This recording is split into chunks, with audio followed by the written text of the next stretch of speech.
I'm Sean Halsall, and this is What's Left. When I say, hey, hey, what's wrong with you? I wanna turn you round tonight just to see you smile. You don't gotta be there, want to be more.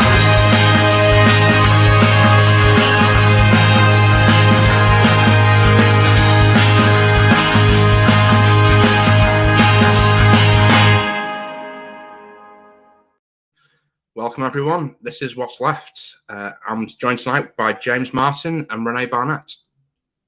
Hello. Hey, everyone. So, Renee, you've got some sort of breaking news. I just happened to notice first thing this morning when I woke up that there was a big headline on HuffPost that said that SCOTUS, the Supreme Court of the United States, has actually voted against the gerrymandering schemes in Alabama. And what that means is that decision will then go on to affect other states that are having a dispute over gerrymandering, which is, of course, dividing up the districts in a way that benefit one party, in this case, the right side, the Republican side. So I was quite surprised and pleased to hear about that. Although I will say, kind of makes me wonder whether all this talk about the Supreme Court recently and sort of the ethical nature of the Supreme Court, I wonder whether or not they sort of felt pressured, not to make another heavy-handed right-wing decision. However, I will note that it was Chief Justice John Roberts and Brett Kavanaugh on the right-hand side that actually voted to or against the gerrymandering, along with, of course, the liberal justices. But obviously missing from that is Clarence Thomas. He voted against it, which I don't know. I'm not going to say any more about Clarence Thomas, but well, fingers crossed that and we're beginning to see it in other countries as well. This idea of selecting the electorate to support a particular party or disenfranchise people.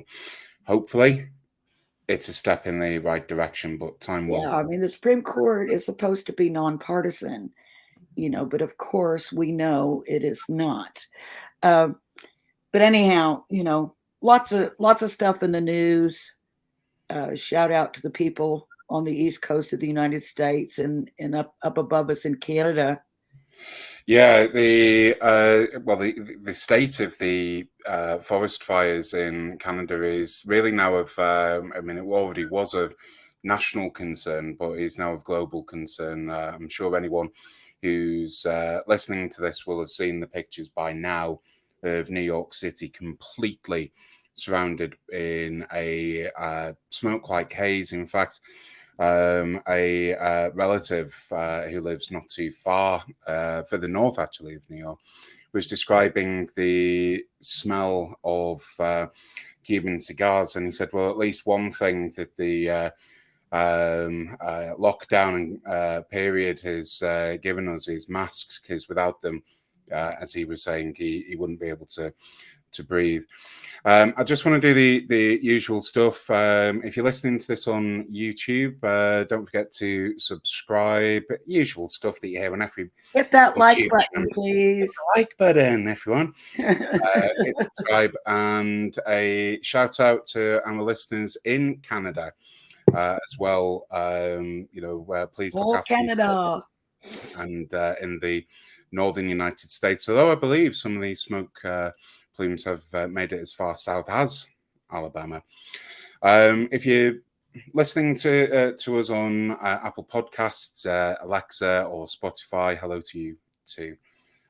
We've got a very good show coming up. Sean? Absolutely. So tonight we are joined by Salim Sheikh, who spent 25 years consulting and has now turned his attention to social robots and AI. It wrote a book called AI in Society and Attack for Good. And yes, we're lucky to be joined by Salim tonight. Hi, Salim. Hi. Good evening, everyone. Hello. Hi. Hi, We've Salim. got Did I get all that? questions. We've got questions. Bring them on. So yeah, welcome, Salim. So first of all, can you just explain to us what AI is for people who may not know? It's obviously in the press quite a bit recently with stuff going on globally, but just for people who might not be fully aware, what is AI? Sure. Okay. So thank you, Sean, and again, thanks to everyone on this program. So AI is actually an umbrella term.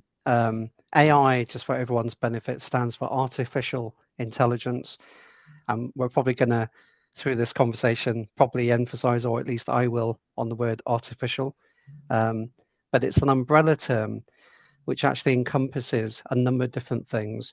Some people may have heard of language or terms like machine language or machine learning. So AI is an umbrella term that talks about or covers machine learning, computer vision, and something known as natural language processing, or NLP, which is another acronym. So that's the kind of broad kind of definition of what artificial intelligence kind of encompasses. There's other kind of definitions of it in terms of people talking about a concept of narrow AI, which is something that we're all possibly used to, although we probably don't appreciate it. The narrow AI is something that is, in some respects, embedded in many devices, our cars, our phones, any gadget or electronic gadget that many of us have got access to. And it's something that's quite limited in terms of being very transactional and being something that we have control over, that we typically program and we kind of train and so on. There's something called artificial general intelligence, which is arguably something that everyone is now beginning to worry about, particularly because of things like ChatGPT. And AGI, which is the acronym for artificial general intelligence, is possibly what more and more people are becoming worried about, which is the kind of terminator of the future. The machines that are super intelligent, that don't need us to learn, that are self-learning, and effectively, potentially, according to certain people's opinions, are potentially going to take over everything. That's a really, really quick and very, very broad explanation of AI. I hope that makes sense, and obviously ask any other questions, please. It's a really good starting point. I mean, I would have to say that there's trillions of life forms on this planet, but the planet Mars is just one species that we know of so far, and it's all robotic. I suppose that I'd have to ask this question as an historian, really, which is, it seems that humanity's been on this quest for laziness, trying to find gadgets to either make things easier or just to allow us to become that little bit more lazy. We do see people texting each other when they're sat next to each other in the front room. How much do you think that we are? Do you think it's within our nature to sort of create not just instruments for laziness, but how much do you think it's true that we're actually on a quest to create a new form of slave? So first of all, if I just want to backtrack a little bit, just to remind everyone that we've had different types of gadgetry or technology, even before computers existed, that allowed us to become a bit more efficient, a bit more productive, whether that's in farming, agriculture, manufacturing, and so on. And so we've had machines throughout the years, the decades, the millennia, perhaps, that have allowed us to become a bit more efficient, potentially lazier, James, to your point, and effectively allowing something else. Originally, it was the horse and cart. The horses typically would do a lot of labor for us. In countries even today, the in quotes third world countries, you do still have horses and carts and donkeys and other animals that still do certain types of things for humans. But coming back to your question and your point, I just think that we're becoming more and more sophisticated in terms of the technologies that we have access to. And I think the laziness point is a very good point. I think that we are progressively becoming lazier and increasingly dependent on technology. And I think the younger generation, the iPad, the so-called iPad generation, or the Generation Zs, the 18 to 24-year-olds, who are today the ChatGPT generations who are being affected by what's been in headline news for some time. So my view on some of what you just asked is that we have some very, very clever people throughout the decades and the centuries and so on who are coming up with smart things, smart ways of making things easier and better for all of us. And I just think that when the average person, the common person, gets access and hold of some of these things, they typically do become lazier.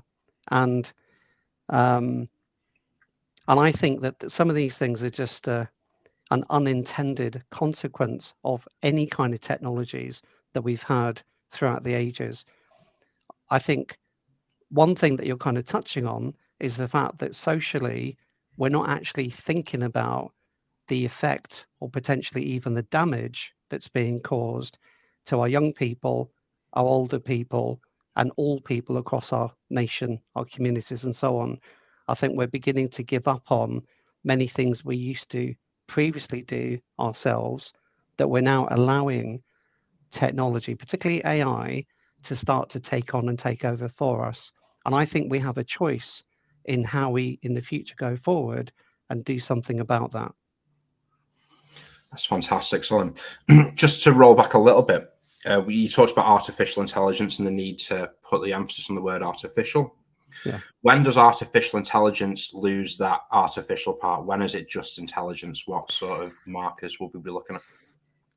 So today there's so I think again, I'm giving a point of view here, given my sort of background and so on. I think it's going to take many more years, from my perspective, for machines to become human-like intelligent. So that reference I made before about AGI, I think is still a long way away, despite what a number of different people and personalities are talking about in social media and different platforms. So I guess that's the first point. The second point is I don't think we all ourselves still quite understand human intelligence. And I think that, if I come back to, and the reason for emphasizing that word artificial is because today we as humans, I think, if you look at it from a certain point of view, we're trying to create machines. It kind of relates back to James's point, but we're creating machines that will do things and do more and more things for us human beings. And so we're basically creating machines that are going to increasingly mimic our capabilities.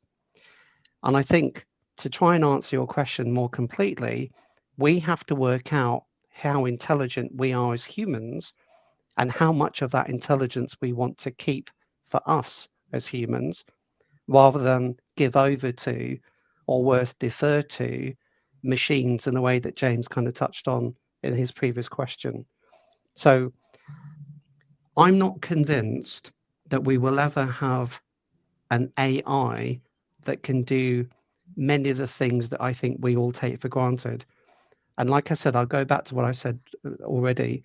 There are lots of, in my opinion, doomsayers and people who are scaremongering and spreading a lot of fear.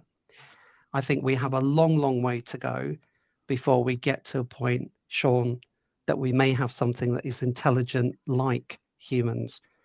No. I'll pause there. Yeah, I hope that makes sense, and welcome any more ads or builds that you've got on that question. Absolutely. I was going to add, I think for me, that the biggest danger, and the one that's not looked at in the media as a whole, isn't a robot like Terminator coming along killing us all. it is the capital getting hold of this technology and using it to exploit people, drive people out of jobs, just push people to the breadline in where technology that could enrich all of our lives being used instead to generate massive amounts of profit for your Jeff Bezoses of the world and Elon Musk. And I think that's probably the biggest danger and most sort of on the horizon. Well, the biggest danger is probably humans, if we're looking at it like this. Well, And sorry to cut no, go ahead. to you, but James, I'm glad you said that rather than me, because that's something I wanted to highlight. But I'm glad it's come from your side, because to me, I'm effectively, potentially, depending on different people's point of view, I'm potentially part of the problem. And I say that as humbly and as much humility as I can. I did AI and robotics about 30 years ago now. Oh my And when I goodness. came out of university, there was no AI job for me to walk into. And at the time, I did something which most people will probably laugh about now, but I did some work with a particular car company to actually help program what we have in our cars, which is the wash wipe system. Okay, Oh, so what washes and then cleans your screen on your car window. Now this is a good 25, 30 years ago, and that was smart, emerging, intelligent technology. And wow. I'm using that as a real example of back in the day, that's how intelligent, in quotes, we were. And that was our capacity for showing and using that intelligence in a car. And back in that day, we didn't have cars, as many of us on this call might remember, that were effectively computers on wheels. Today, in my view, and I'm sure you'll agree, we almost have an iPad or whatever phone and gadget people might prefer, effectively a box on wheels, Henry Ford's original definition of the car, and we've almost got an iPhone-like capability in our cars. I love cars. Recently Mercedes, BMW, all the big flagship names, and the new electronic EV cars, they're all computers, and they look like a iPad or a Samsung tablet in terms of the display and technology that you sit in, almost cockpit like, when you're the driver of a car. And there's certain types of cars that I've seen recently that are almost like a home cinema for the passengers at the back, with cinema-like screens and that kind of technology. And it's all, by the way, embedded with AI technology. And I'll explain what I mean by that. AI in terms of the intelligence to accelerate the display, the visualization, the quality of the displays, the quality of the sounds, drowning out any background noise, so you have the perfect cinema experience in a car. And it again goes back. I go back to something that James said, and I love James's original question. That laziness point. We're now sitting on the box on wheels, excuse me, Henry Ford's kind of description of cars, and we've now gone from that idea, from horse and carriages, to now effectively a space age kind of rendition of a car that some people are lucky enough to have to drive to wherever it is that they drive to. And in the meantime, we've got, Renee, what you and James kind of started talking about, real life, natural things which are going on, which we're almost ignoring sometimes because we're overdosing on this amazing emerging technology that includes AI. And we're only becoming aware of it because of things like ChatGPT. Previously, we've had all this amazing technology in systems like Alexa, in Siri, in iPhones and Apple Watches and so on, and other variations. And we've not really talked about or debated all this amazing technology that's already become embedded in many of the systems that we all have access to. It's genuinely, in my view, only recently, because of what ChatGPT has brought, that the world has suddenly realized that they can interact. And I'll I think, pause there.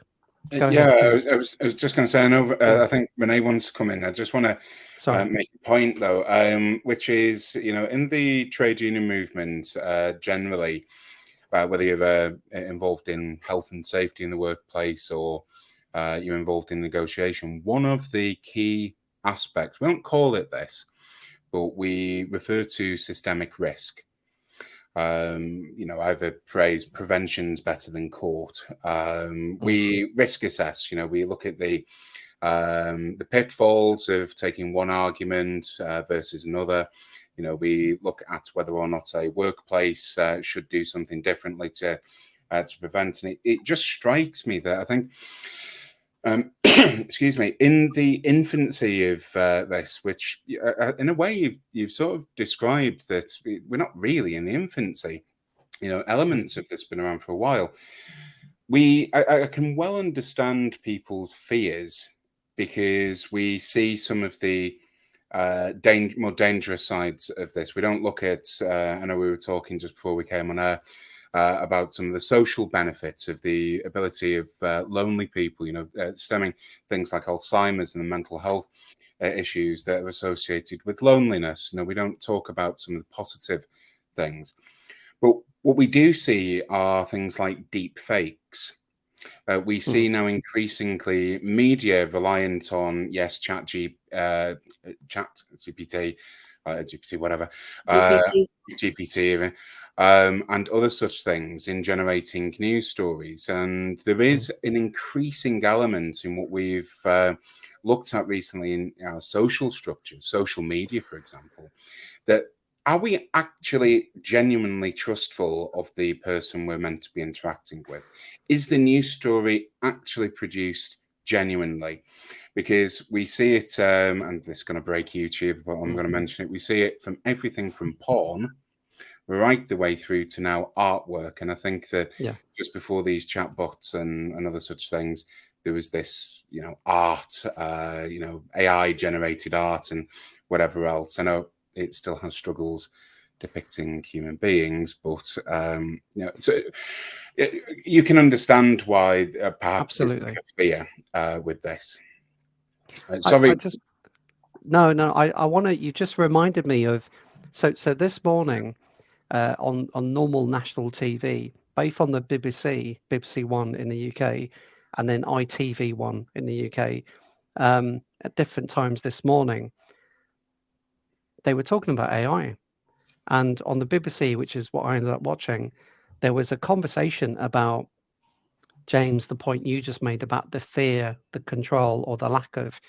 And there were references to the need for things like ethical AI, responsible AI, and doing some level of, or introducing, some level of, in quotes, guardrails. Now, a really interesting point was made by one of the presenters, I think it was, about the dark web and the internet.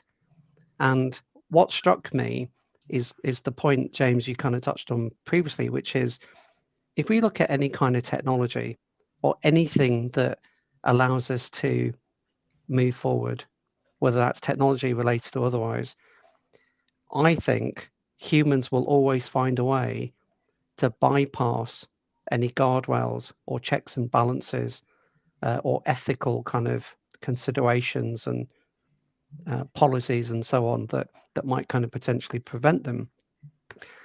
And I think that the real issue that I think we're really talking about today, even though we're talking about, a vision for the future and maybe, where AI fits into it, it's actually people.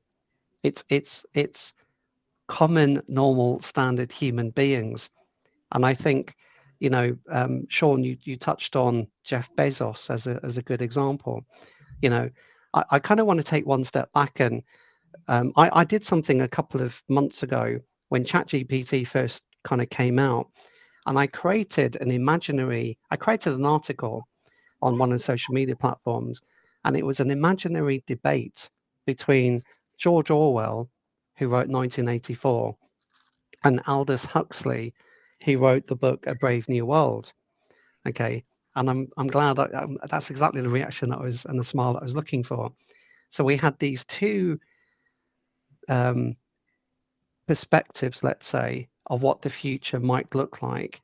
You know, something slightly dark and bleak, perhaps, in the 1984 kind of rendition, and then arguably the opposite of that, but in my opinion, actually quite realistic in terms of where we are today because of the laziness point, James, that you touched on before, right at the beginning. Salim, And that was, go on, go ahead. Over you, because what you've just essentially said for our listeners, or maybe it's just the way my mind works, is Sure. You've essentially just described a form of immortality. You know, here are these voices, you know, Eric Blair, George Orwell, in other words, is suddenly alive, perhaps talking to perhaps Aldous Huxley and others. I wonder how long it will be before museums have an interactive display to speak to the author. Sorry, Renee's been trying to get in for just a few minutes. Sorry, Salim. I usually don't have any problem because I normally just butt right in, but I'm trying to be polite for our guest today. Sorry, Renee. You know, that's no problem. My exposure, you know, to this type of AI that we're talking about, particularly Chat GPT, I'm, you know, very limited exposure to. But not too long ago, several months ago, a colleague of mine introduced me to Chat GPT, and part of my job for a company that I do some work for, I have to write articles, and so that night he was showing me how to do the Chat GPT, and I ended up like sitting up all night, and I wrote supposedly I wrote like maybe 50 or more articles, and then went back and kind of edited them a little bit. And I was thinking, this is great. This is going to make my job so easy. And then I started thinking about it, and I thought, ooh, I don't know if I like this. And started thinking about it. Now, someone has to program whatever we're talking about, whatever platform we're talking about. So someone who has their own views, who has their own biases, programmed this thing. So when I'm writing an article, or when I'm asking it to write an article, naturally or unnaturally, there will be that programmer's particular slant. And so that sort of like blew it for me. So like, how do you get around that? Yeah. So you just remind me of something that I probably should have used as part of the explanation to Sean's starting question. And it was in a recent article that I read just today. When I was talking about AI and trying to explain some aspects of it, it's almost like, you know, for an AI system to learn, in quotes, okay, you almost have to tell it. And the example in this article was about dogs, okay? And the whole idea of the explanation of how AI works was about teaching by reinforcement learning, which is a particular technique in AI, a machine, an AI, to actually learn the difference between a good dog versus a bad dog. You effectively have to train and give examples of good and bad to the AI in order for it to begin to understand what the difference is. And obviously that requires lots and lots of training and learning, which ultimately we go through when we're very, very young children, all the way through to, you know, whatever age we get to. So we're constantly reinforcing. Yeah. Now, Okay. Can I just butt in real Please, quick? please, Let of me course. ask you a question to see if this is at all correct. So when I did the articles, or basically I gave the instruction to ChatGPT to write a college level article on this subject, including this area, and then and cite sources. So I get these articles. Could I then also affect the article's slant? Like, could I say from a liberal point of view or from a right-wing point of view, or can I say from a neutral point of view? So the short answer is yes, but again, it also depends on what you've already called out yourself, which is how that AI has been programmed. So if the AI is kind of taught to understand the difference between liberal versus conservative versus neutral, to your point, then yes, it might be able to do that. Obviously, it then depends on the learning and the training that we kind of very quickly touched on. But I want to come back a little bit, because there's a concept that we may or may not understand, which is something called large language models, or LLMs. And that's, strictly speaking, what ChatGPT is built on. And when I was introducing what AI is, and I suggest it's an umbrella term, large language models are literally a fraction of what AI can do. And so I think that the reality is, given that AI is such a large space and domain of different topics and so on, there's different levels of capability and maturity in and around that whole space that we're kind of beginning to talk about. And obviously today, all we know about, okay, from a public citizen perspective, is this thing called ChatGPT. There's lots of other things which are going on in lots of other countries, whether it's in China, Russia, whatever state or countries that we might be talking about. And I think the main point is, to just round off the point, is that at the moment, there isn't a unilateral approach, policy, government policy, and so on, or mechanism to govern and do the guardrails point that I mentioned. Every single country has so far today chosen to go off and do things themselves, tactically, strategically, and or otherwise. The very, very last point on this, only because of the relevance to this program in the morning, Rishi Sunak, the UK Prime Minister, is on his way to Washington, the US, and proudly in the process of presenting a 3-point plan, because he wants the UK to become a leader on AI safety. And the 3-point plan includes hosting an international AI summit in London later this year in autumn, setting up a global watchdog in AI, the guardrails point, and an ambition for the UK to become the CERN for AI, so Swiss CERN, as from a research body point of view. That's his 3-point safety plan for the UK. Very, very high level, really, really simple, really, really basic. And that just, to me, demonstrates again that you've got leaders around the whole world who are coming up with their own strap lines, taglines, vote winning things. And everyone's kind of pontificating about what we're going to do next, and no one is doing that collectively at the moment, ironically, apart from the EU and the US, who are trying to do certain things collectively.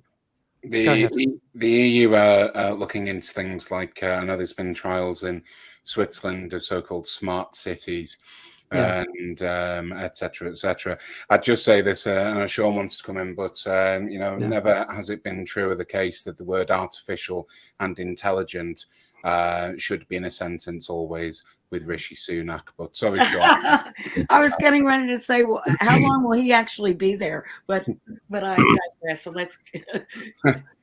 And this is more a comment on what we've been talking about, but it's really interesting to me. I used to sit on the European Transport Workers Federation, representing the union across Europe. And sort of 10 years ago, we saw driverless buses coming down the line. We were raising the flag, this is going to cost jobs. And at that point, and in many sectors, the docks, a lot of sectors, and we were getting told, you're all Luddites, don't worry about it, you've got to move with the times. Now AI seemingly has come for sort of them accountancy jobs, coding jobs, the sort of white collar press. Absolutely, the people who've got access to power in the media. There's a massive outrage now, and we need to roll it back a little bit and slow down. I think it's just interesting when them chickens have come home to roost at a different area, they thought that suddenly it's all panic stations and waving the white flag, where when it was working class sort of traditional blue collar jobs that were at risk, it was just shut up and get on with it. It's an interesting. Well, I mean, again, it ties to the point, Sean, which is if we do end up with an intelligence, let's just say, my question I've been burning to ask for a very long time has been, how do we go about unionizing? If you have this intelligence, how do we defend its rights? Does it have rights? Has anyone asked any AI systems what rights it thinks it should have? I'm not too sure. So that's a fantastic point, James, that you just made, and likewise, Sean, what you started to cover. It is interesting, maybe even I was going to say moronic, but maybe ironic is politically correct. That it's now because of the white collar workers being under threat that we've got the reactions that you just highlighted. But James, if I come back to what you just said there's a huge amount of research going on right now, ironically, about robot rights. And before the show, and when we were warming up and having our initial conversations, I talked about very loosely the idea of social robots. And again, just like with the term AI, there's lots of different types of robots. And I think, again, the average person might think of a robot as being something in an assembly line or a factory or a warehouse and so on. If anyone follows Elon Musk, then they'll see that he and any other car company has lots and lots of sophisticated robots, industrial robots doing lots of different things. But my point is just like AI, robots are also categorized or classified in lots of different ways. And the one that I'm personally interested in, which I think is going to shock even more people, is this idea of social robots. And simply put, social robots, again, the word is social, and that's the underline in this particular phrase. These are robots that are meant to interact socially with one another, and hopefully with us as humans as well. And so, James, if I come back to part of your question, there are studies going on right now around how do you police and regulate, and you used the word unionize, how do you do all those kinds of things with those social robots in mind? And probably more importantly, in my view, the near, short to medium term future, I think, in the next decade or so, is going to be about these social robots that are in our homes that might actually be helping us with cleaning up in the kitchen, that might include a robot type delivery man or alternative to a postman that turns up at your doorstep, gives you your post, and if you invite them in, might actually be able to do some housework for you. That there's a future there where people are now thinking about the rights of the robot, and you talked about slavery at the beginning. Yeah, so there's an irony with that actually. So what we essentially, my view is, unless I'm just going to use the word machinery. And by the way, Yes. when I think of robots, I think of commander data from the Enterprise. But I should say I've noted the your website as something integrating the Enterprise. We can talk about Star Trek later, maybe, but. You know, until machinery, shall we say, this intelligent machinery, whether we call it robotics or whatever we do, until they earn a wage and have rights, I can't do anything other than refer to them as slaves, because ultimately they are. They're doing tasks for no cost for us. We do know that there is a potential of unionizing, because when machinery is stressed, it stops working. Unlike humans, unless they're unionized. So you know, it really does bring us back to the slavery point. And it absolutely does, which I still think that's a great question that you started with, because I think there's an irony which actually touches a little bit on Sean's point about the blue collar versus white collar. You know, there's almost, and just keep with me here for a second, that there's a potential future here where the blue collar, white collar label for humans could potentially transcend to these intelligent machines, James, that you're touching on. And there's an interesting dilemma here, I think, which is, who is the slave and who is the slave master? And, you know, at the moment, Sean, you touched on Jeff Bezos as one of the billionaire tech people, and there's many others at the moment, or growing number of them perhaps as well. And at the moment, if I use your blue collar, white collar analogy, we're all potentially being held as victims, maybe in some way, by the people who've got the money and power and the capability to use this technology over us. But there's a flip side, isn't there, if we think of your blue collar, white collar analogy? Because if you then translate that to machines, intelligent machines, the way James labeled them, ironically, there could be a future where who is the slave? What is the slave? Do you see what I mean? Because ultimately the slave could interchangeably be, ironically, and hopefully this doesn't happen, but it could potentially be either a robot or machine or human. Well, we essentially, I mean, you've just mentioned Bezos and what we know. I mean, I will just say this in interest of balance, and then I will go for the jugular. Amazon denies using this in the UK. They have been caught in the US, but they deny it. But essentially using, again, intelligent algorithms to set production targets. These algorithms then say you need to dismiss this individual or thereabouts. You know, you need to dismiss them because they're not as productive. And, you know, there was a select committee of the House of Commons in the UK where an MP essentially grills their head of European operations with, there isn't a human element in your decision-making factors anymore. You know, you are totally reliant upon an algorithm to determine someone's future. You just reminded me by what you just said there, in this science of social robots, or something actually that's bigger than that, which is known as HRI, which is human robotic interaction. There's a concept as part of that, which is known as human in the loop. And the idea behind that is to avoid, James, the situation that you just described.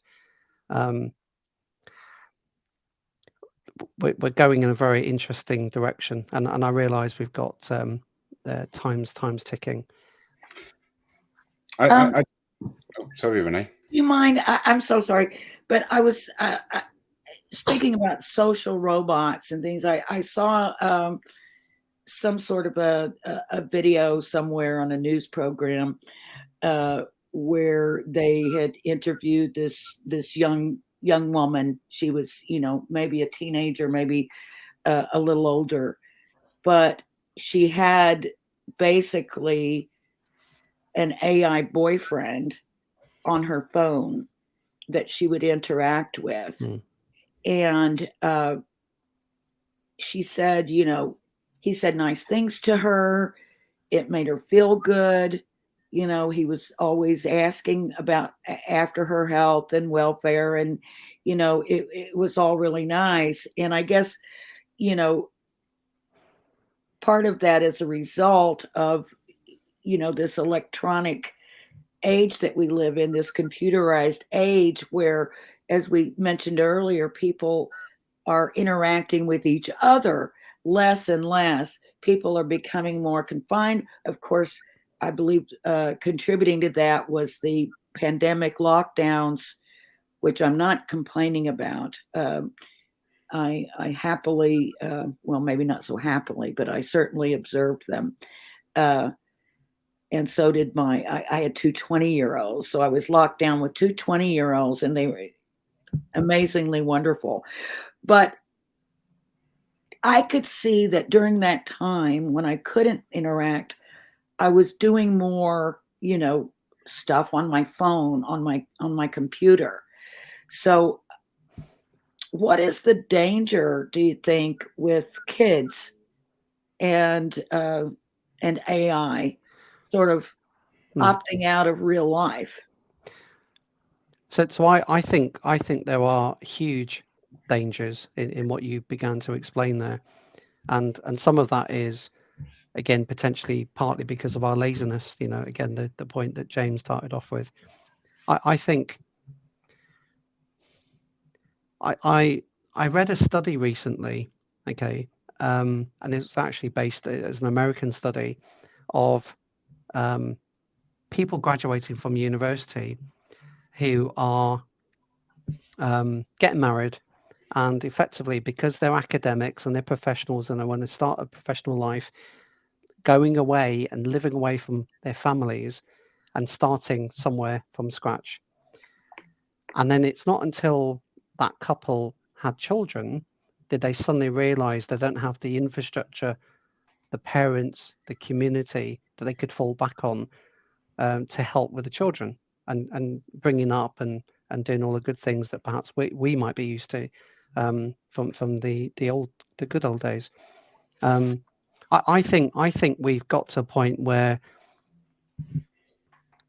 it's the laziness point that James made right at the beginning.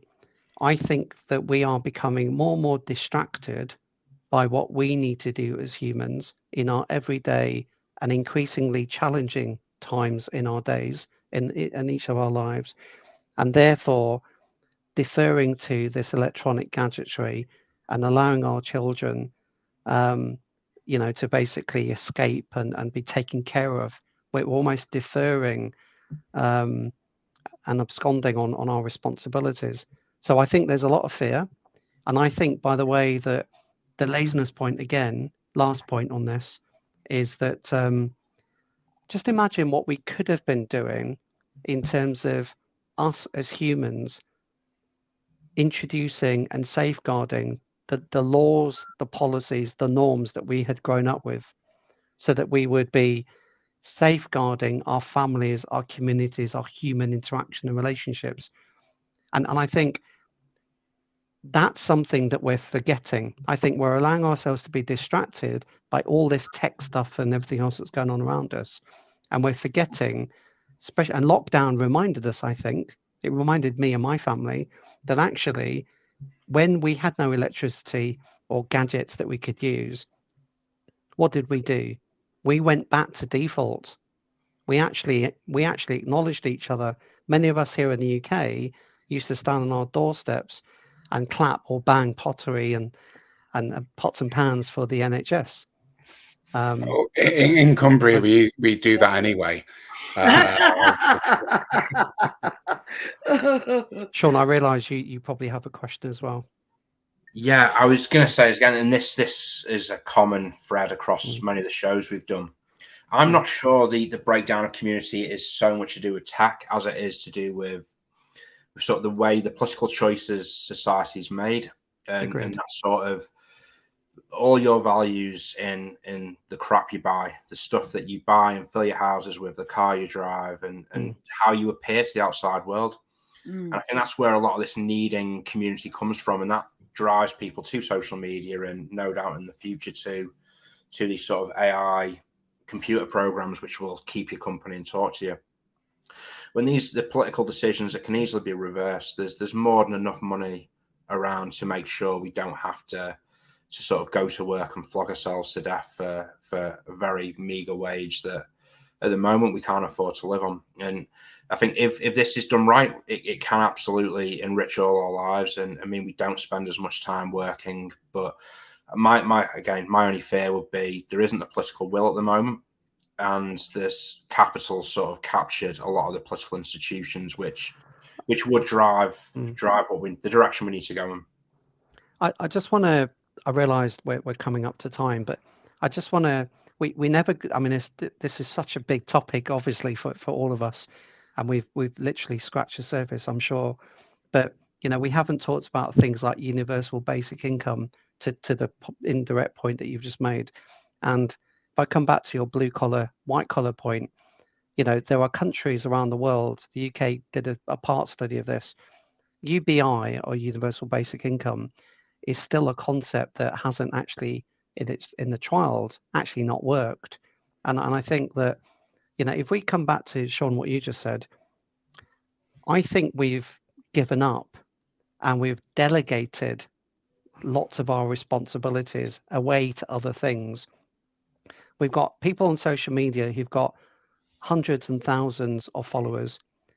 None of them are friends. None of them are, perhaps. If they are, then I'd like to learn how they do that, and I'd love those kinds of friends too. But there are people who've got all the followers in the world, and yet they are alone, as we've kind of said.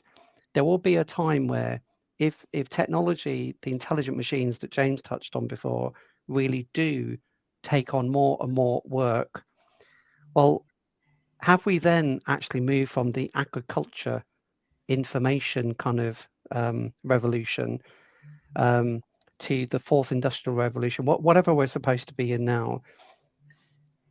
Well, there was a Sorry. Soviet academic, Kondratyev, who described various waves, and it's well understood that we're in the sixth Kondratyev. There's many more than them.